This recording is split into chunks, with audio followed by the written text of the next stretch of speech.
Bonjour, je m'appelle Elsa Jouen et je suis praticienne en micronutrition. Aujourd'hui, je voudrais vous parler du rôle de l'alimentation et de la micronutrition dans les syndromes dépressifs. C'est quelque chose peut-être qui vous touche personnellement ou une personne de votre entourage. C'est un trouble et un diagnostic qui est très fréquent et pour lequel je pense que peu de gens auraient l'intention d'aller consulter en micronutrition. Alors avant tout, je voudrais faire une précision, c'est que moi je ne suis pas médecin, je ne suis pas là pour parler du volet médical de cette pathologie et le diagnostic doit être bien sûr fait par un médecin et éventuellement par un psychiatre. Le diagnostic repose sur un certain nombre de critères médicaux dont on ne va pas parler ici puisque ce n'est pas notre rôle. Mais ce que je peux simplement dire, c'est que dans la dépression, il y a différents types de dépression. Le- Ce qui est engagé, c'est la fonction des neurotransmetteurs. Les neurotransmetteurs sont des messagers, comme des hormones, qui viennent signaler un message au niveau du cerveau et qui sont indispensables à la bonne santé mentale. Je vais développer ici un petit peu le rôle des trois neurotransmetteurs dont on entend le plus souvent parler, la sérotonine, la dopamine et la noradrénaline. La sérotonine, c'est un neurotransmetteur qui va nous apporter de l'apaisement, du bien-être. Et donc les personnes qui manquent de sérotonine sont très reconnaissables parce qu'elles vont ressentir des compulsions, elles vont être attirées vers des comportements compulsifs. Ça peut être au niveau alimentaire, ça c'est des choses qu'on va retrouver très souvent dans nos consultations parce que les gens nous le disent. Envie de manger des choses sucrées ou du chocolat à 17 heures ou après le dîner, vraiment d'une manière compulsive, irrépressible. Mais ça peut être aussi ce type de comportement avec n'importe quelle autre addiction. Donc ça peut être aussi bien le tabac, l'alcool, le sport, le shopping, peu importe. Ce sont aussi des gens qui vont avoir un caractère irritable, des changements d'humeur, une vulnérabilité au stress. La dopamine est un transmetteur, un neurotransmetteur qui va nous donner principalement de la motivation. C'est vraiment le mot-clé. La dopamine est nécessaire à nous donner de l'entrain pour initier des projets, aussi bien au niveau professionnel ou pour, par exemple, contacter nos amis, organiser des sorties, aller faire du sport, se donner des nouveaux challenges. Pour tout ça, vous avez besoin de bien fabriquer de la dopamine. Le manque de dopamine est donc également impliqué dans la dépression et va provoquer le type de symptômes plutôt de personnes abattues, sans envie, qui vont rester au lit toute la journée. Donc on comprend que ce sont deux choses différentes mais qui parfois s'additionnent. La noradrénaline, c'est le neurotransmetteur dont on a besoin pour travailler de manière efficace, pour rester concentré, mémoriser. C'est un neurotransmetteur qu'on va fabriquer tout au long de la journée et qui nous permet donc de rester motivé, oui, mais aussi concentré, efficace. On comprend donc que ce sont ces trois neurotransmetteurs dont on a vraiment besoin pour assurer un équilibre de manière générale, un équilibre psychique, mental. La qualité de sommeil est aussi impliquée là-dedans parce que dans la voie de synthèse de la sérotonine, il y a aussi la mélatonine qui est l'hormone du sommeil. Et donc quand on manque de sérotonine, souvent on n'a pas une bonne qualité de sommeil, un sommeil léger, un sommeil non réparateur. On comprend là aussi que c'est très lié à la santé mentale et au bien-être moral de manière générale. Il nous faut ces trois messagers pour garantir la joie de vivre, la qualité des relations sociales, les notions de désir, de plaisir qui peuvent être appliquées à la question de la vie sexuelle, mais aussi à la vie sociale, personnelle, professionnelle, sportive, sont vraiment indispensables tous les trois pour garantir notre équilibre moral. Alors comment on fait pour fabriquer correctement des neurotransmetteurs? C'est là où on va vraiment venir parler de ce qui nous intéresse en micronutrition, c'est-à-dire l'assiette et la santé du tube digestif en particulier. Pour fabriquer des neurotransmetteurs, il faut des acides aminés. Il faut deux acides aminés qui sont en grande partie essentiels, donc qui doivent être forcément apportés par l'alimentation. Ces acides aminés, on les trouve donc dans les aliments qui contiennent des protéines. Mais il ne suffit pas de manger seulement suffisamment de protéines, il faut aussi avoir une bonne santé au niveau du tube digestif, parce que ces acides aminés, une fois qu'ils ont été digérés et absorbés, ils peuvent servir à différentes choses dans le corps. C'est comme des petites briques qui vont nous permettre de reconstruire d'autres messagers. Et on n'en a pas seulement besoin pour faire de la sérotonine, de la dopamine, de l'adrénaline. Ils peuvent servir à d'autres choses particulièrement dans des situations qui sont quand même très fréquentes, dans le cas de l'inflammation qui va détourner les précurseurs, et dans le cas aussi de la constipation où on va retrouver souvent une mauvaise absorption ou un détournement des précurseurs et qui va faire qu'on va moins bien fabriquer par exemple la sérotonine. Je vous ai mis un petit schéma où vous voyez, c'est quelque chose qui est connu maintenant, qu'on appelle l'axe intestin-cerveau. Il y a une communication ascendante et descendante entre le tube digestif et le cerveau, qui dépend d'un grand nombre de choses, c'est très long à expliquer, mais entre autres de la bonne synthèse et de la bonne transformation des acides aminés issus des protéines en neurotransmetteurs vers le cerveau. Pour que ces acides aminés deviennent des neurotransmetteurs, ça nécessite de faire des réactions chimiques qui ont besoin d'un environnement micronutritionnel. Il faut certains micronutriments pour garantir la bonne fonction de ces réactions chimiques.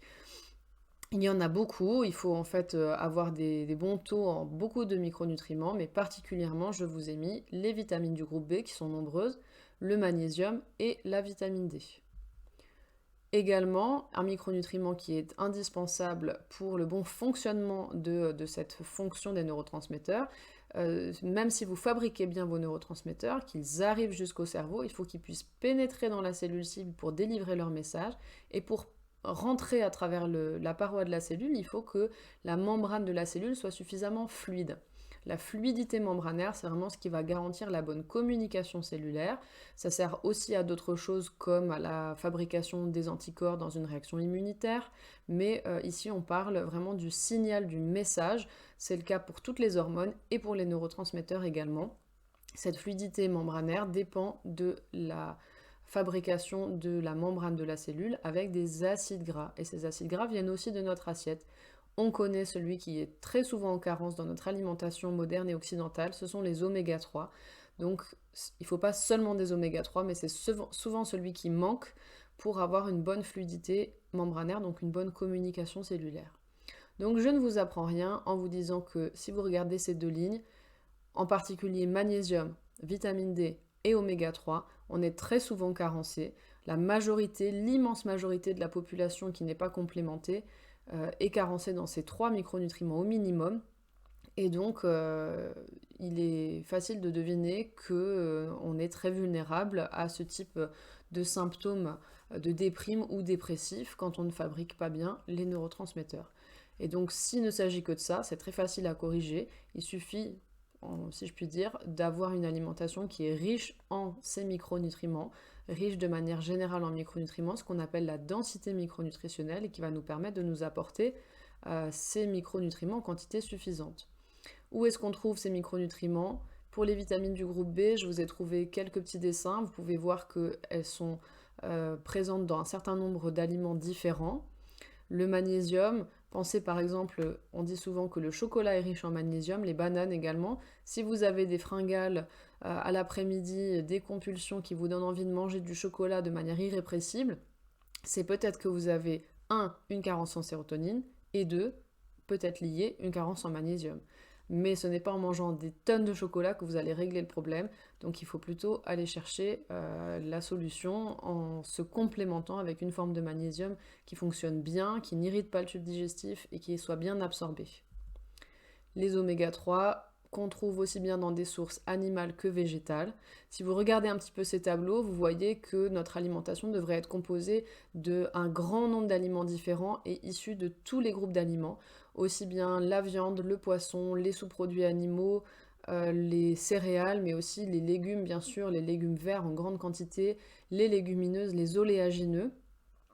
Et malgré tout, même si vous avez une alimentation très riche et très diversifiée, il est probable que vous soyez quand même pas à des niveaux optimaux, tout simplement parce qu'aujourd'hui, la manière de produire les aliments fait qu'ils sont moins denses en micronutriments et qu'il est plus difficile d'atteindre le niveau de micronutriments avec simplement l'assiette. Et à chaque fois qu'on mange un aliment qui n'est pas riche en nutriments, comme un aliment industriel, un aliment transformé, eh bien on mange ce qu'on appelle des calories vides, on ne nourrit pas son corps, son intestin et son cerveau, et donc on participe à ces carences, à ce qu'on appelle aujourd'hui la famine micronutritionnelle. Même si on mange beaucoup, parfois on est quand même très carencé. J'attire également votre attention sur le fait que tout régime alimentaire d'éviction qui va supprimer complètement une catégorie d'aliments, par exemple le végétarisme ou le véganisme, qui peuvent tout à fait être conduits de manière correcte, mais nous expose d'autant plus à ce type de carence.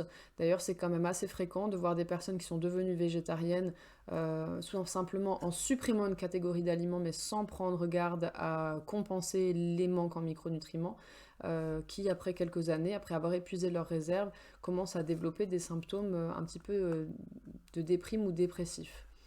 Donc c'est vraiment important d'aller rechercher un petit peu tout ça. J'ai également fait une diapo à part sur cet aliment particulier qui est le sucre. J'ai mis volontairement une image un petit peu provocatrice parce que vraiment le sucre aujourd'hui, il est omniprésent dans l'alimentation occidentale, moderne, avec encore une fois les produits transformés, tout ce qui est calories vides, qui va être riche en sucre, en produits à index glycémique élevé. Les effets du sucre sont nombreux et sont tous délétères pour la santé du cerveau. D'abord, le sucre, par son effet insulinique, va déclencher de l'inflammation. On l'a vu, l'inflammation au niveau du tube digestif est une des raisons qui fait qu'on détourne les précurseurs et qu'on fabrique mal les neurotransmetteurs. Mais également, toute inflammation du tube digestif peut créer une inflammation des tissus cérébraux. Encore une fois, à cause de l'axe intestin-cerveau, c'est maintenant quelque chose qui est connu. L'inflammation cérébrale fait partie des situations qui favorisent les états dépressifs. Le sucre va avoir également un effet sur le microbiote intestinal.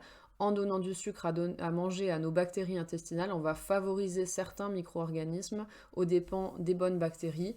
Et donc, on l'a vu, santé de l'intestin, indispensable à la bonne santé du cerveau.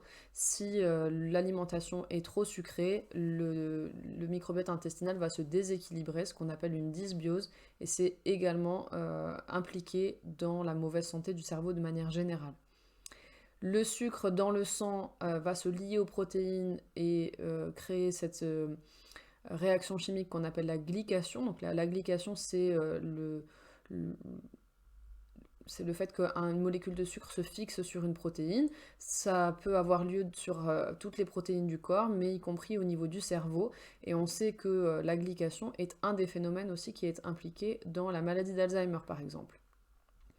Mais malheureusement, l'effet du sucre est très pervers parce que à court terme, quand on consomme du sucre, on active ce qu'on appelle le circuit de la récompense. On va fabriquer des hormones de plaisir, des endorphines, et c'est pour ça que quand on se sent un petit peu déprimé, on a souvent tendance à aller chercher des produits sucrés pour se booster, pour se réconforter, parce que ça fait du bien, mais vous l'avez compris, ça c'est pour le très court terme. Dès qu'on continue à faire ça à moyen et long terme, en fait c'est très très négatif pour notre humeur et pour la santé du cerveau de manière générale. Donc mon conseil, ce serait avant tout de choisir une alimentation à haute densité micronutritionnelle. Je vais vous mettre en lien de cette vidéo d'autres vidéos qui ont été faites par moi et par d'autres collègues pour vous donner plein de tuyaux sur la vitamine D, sur l'alimentation à haute densité micronutritionnelle et sur la chronoalimentation. En effet, on n'a pas besoin des mêmes choses aux mêmes heures. La synthèse des neurotransmetteurs, la dopamine, la noradrénaline, la sérotonine se fait à des horaires à peu près précis dans la journée, en tout cas pas tout au même moment. Et donc, si on nourrit son corps avec le type d'aliment qui convient au bon moment de la journée, on favorise aussi la synthèse des neurotransmetteurs au bon moment et en bonne quantité. C'est un sujet complètement à part, mais pour vous donner les grandes lignes, la chronoalimentation va favoriser les protéines au petit déjeuner, éviter le sucre, et vous pouvez mettre en place, ça ne convient pas à tout le monde, mais c'est ce qu'on dit en général en chronoalimentation pour favoriser la synthèse de sérotonine, mettre en place une collation vers 16-17 heures, en même temps que le goûter des enfants, et manger à ce moment-là un produit plus glucidique à la collation et le soir, mais toujours en gardant des aliments à haute densité micronutritionnelle. Donc on oublie les gâteaux, les chocolats du distributeur, on peut manger des fruits, on peut manger du chocolat noir, on peut manger des oléagineux, on peut manger au dîner des céréales complètes, on peut manger des légumineuses, et toujours bien sûr beaucoup de légumes, de fruits, du cru, du cuit, pour avoir une alimentation également riche en antioxydants qui vont lutter contre l'oxydation, le vieillissement et tous les phénomènes qui sont également mauvais pour le cerveau. Il y aurait beaucoup de choses à dire. Je vous invite à aller voir les autres vidéos que je vais mettre en commentaire pour que vous compreniez mieux tous ces aspects qui sont assez longs à expliquer. La question principale, c'est la motivation. Si vous êtes déjà déprimé, si vous êtes raplapla, si vous n'avez pas envie, si vous êtes tout le temps fatigué, forcément, changez votre alimentation, changez vos habitudes, peut-être cuisiner, arrêter de manger du sucre. C'est très compliqué, ça demande de la motivation.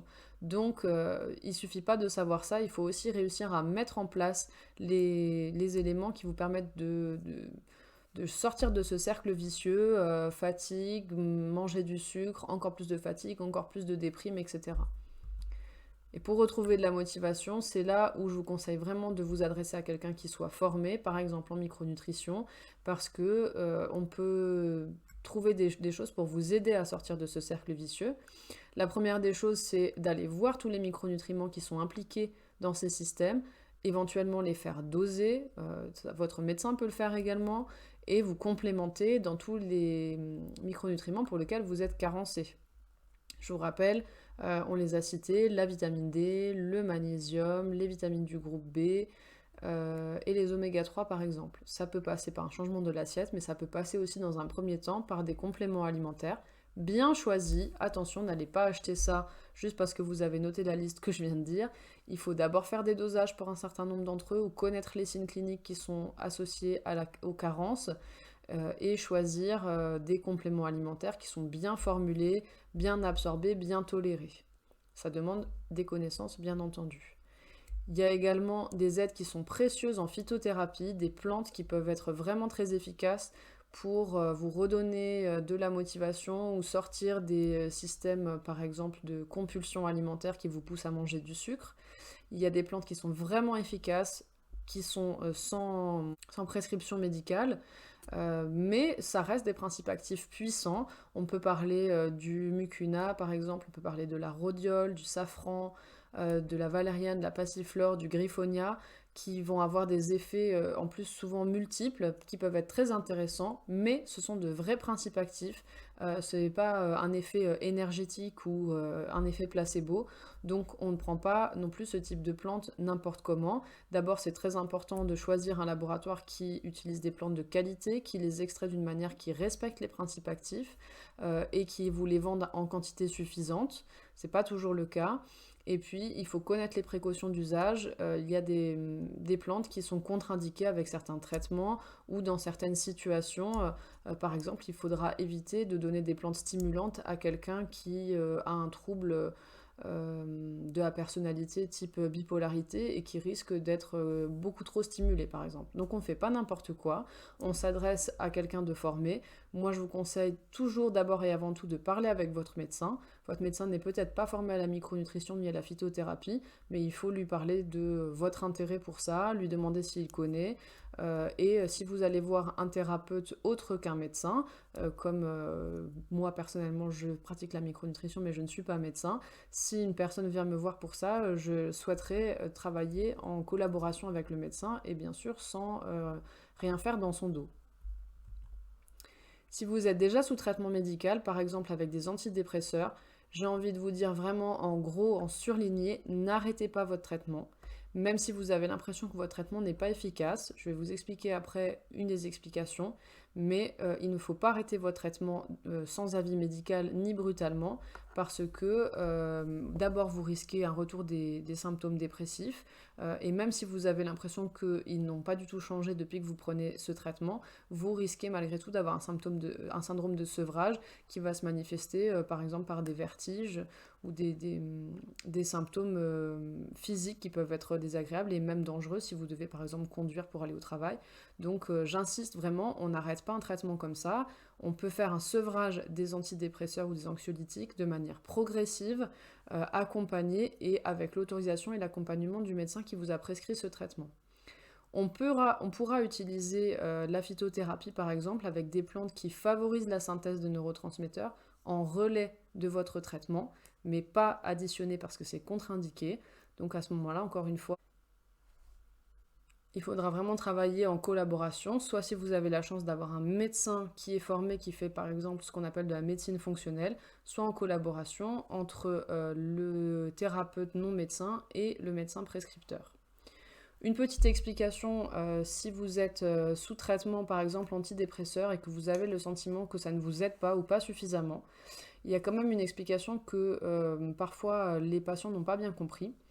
Les antidépresseurs, certains antidépresseurs, ceux qui sont prescrits assez couramment, ce sont ce qu'on appelle des inhibiteurs sélectifs de la recapture de sérotonine, ou ISRS.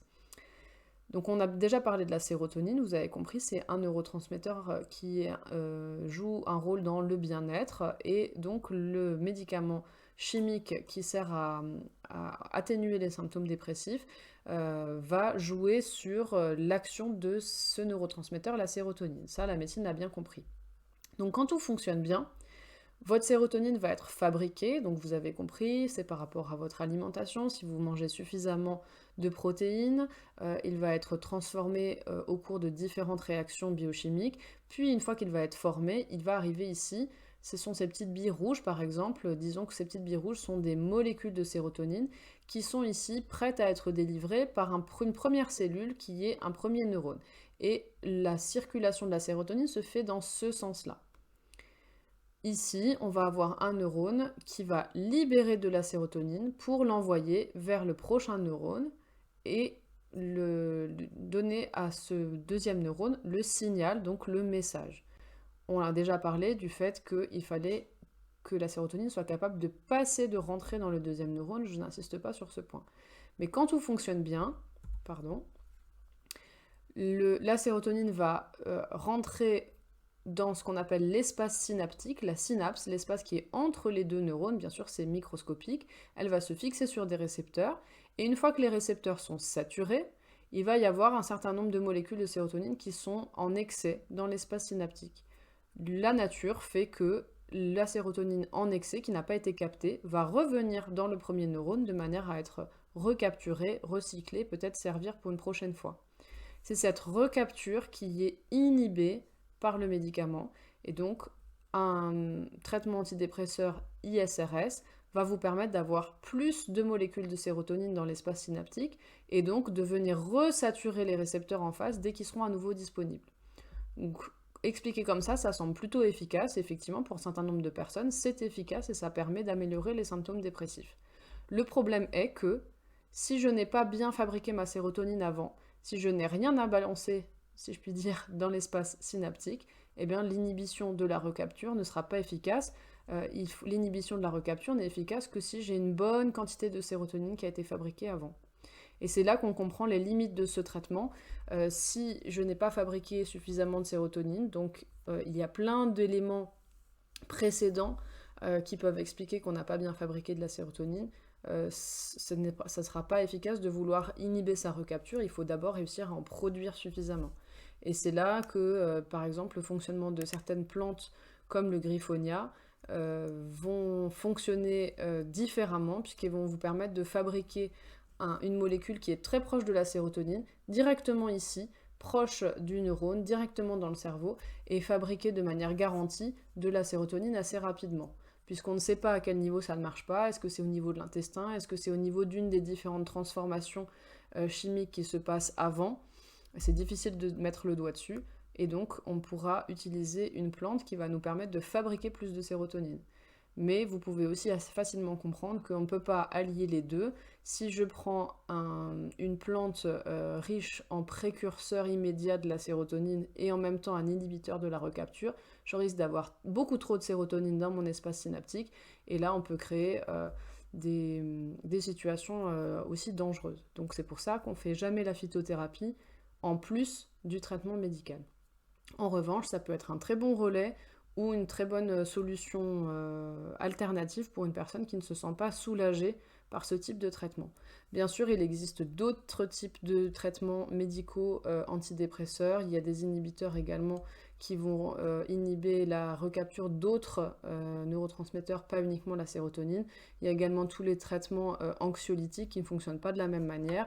Donc c'est pour ça que j'insiste vraiment pour que si vous êtes sous traitement, vous ne fassiez rien à l'aveuglette, et si vous avez un praticien un micronutritionniste, un naturopathe, un phytothérapeute, peu importe, qui vous dit d'arrêter un traitement ou qui vous donne des produits naturels, même à base de plantes, sans vérifier d'abord votre traitement ou sans prendre l'avis de votre médecin, attention, ce n'est pas sérieux.